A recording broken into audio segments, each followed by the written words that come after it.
In today's video, I'm going to teach you how to stretch text in Canva.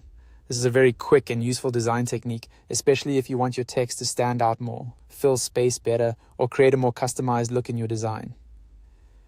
Canva makes this process simple, and once you know where to click and drag, you can adjust your text in just a few seconds. To get started, open your design in Canva. This can be any project where you already have text added, whether it's a social media graphic, presentation slide, poster, or thumbnail. Make sure you're on the page where the text you want to adjust is located so you can work on it directly. Next, select the text box that contains the text you want to stretch. Once you click on the text box, you'll see resize handles appear around it. These handles are the small controls on the edges and corners of the text box, and they're what you'll use to change the size and shape of the text area.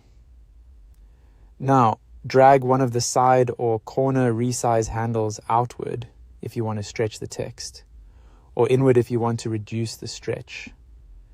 This is the key step. As you drag, you'll notice the text box changing shape, which can affect how the text appears and how much horizontal or overall space it takes up.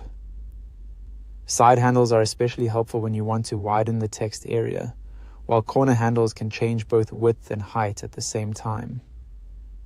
Move slowly so you can see the effect clearly and stop when it looks right for your design. Once the text reaches the size or stretched appearance you want, release the mouse. That locks in the new size, and your text will stay in its updated position and shape. If it doesn't look quite right the first time, you can simply click the text again and continue adjusting until you're happy with the result.